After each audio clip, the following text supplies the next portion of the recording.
Alors, Hamilton en dit plus sur ses problèmes dans la Mercedes, un cockpit trop avancé. La position du pilote dans la voiture le pose problème apparemment. C'est étonnant ça. Donc il en a dit plus en disant que la position du pilote est trop avancée quand il lui est demandé pourquoi il souffre autant avec le train arrière de sa Mercedes alors qu'il s'agit normalement d'une de ses forces. Il évoque ouvertement une position de pilotage plus avancée sur W14 que sur les autres monoplaces. Si on regarde en arrière, j'ai toujours aimé les voitures survieuse.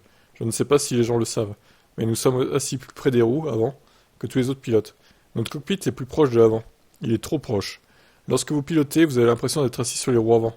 C'est une des pires sensations que l'on puisse ressentir au volant d'une voiture. Si vous conduisez votre voiture chez vous et que vous tiriez les roues pour les mettre juste sous vos jambes, vous ne seriez pas heureux à l'approche d'un rond-point. Bah, en vrai, moi, ça me dérangerait pas. Après, je pilote pas une Formule 1, mais je préfère un volant plus vers les roues avant que vers les roues arrière, perso. J'ai pas envie d'un énorme capot qui fait 3 mètres de long, là, c'est bon. Bon, après, oui, apparemment, c'est l'inverse, lui, qui veut. Ça modifie donc l'attitude de la voiture et la façon dont vous percevez ses mouvements. C'est plus difficile à prévoir que lorsque vous êtes assis plus loin, plus au centre. C'est quelque chose qui me pose vraiment problème.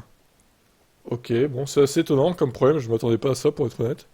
Est-ce quelque chose qui va devoir changer pour les futures Mercedes? J'ai écouté l'équipe, elle m'a dit que c'était la direction à prendre.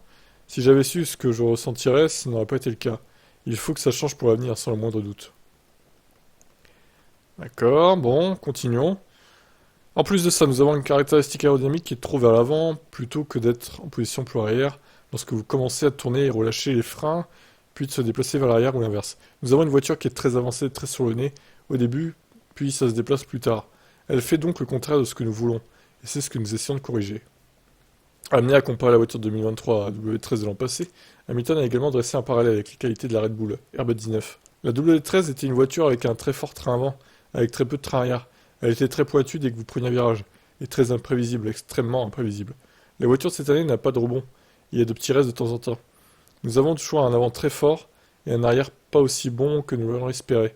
Si vous regardez Red Bull, le fait qu'ils mettent la puissance plus tôt et la vitesse qu'ils peuvent atteindre dans les virages, c'est parce qu'ils ont un arrière beaucoup plus fort.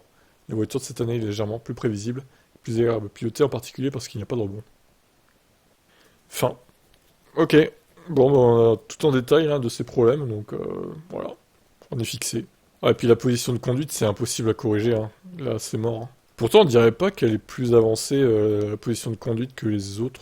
Alors, bon, après, c'est des photos, ça doit jouer à quelques centimètres, j'imagine, mais ouais, sur les photos, ça se perçoit pas vraiment, en fait.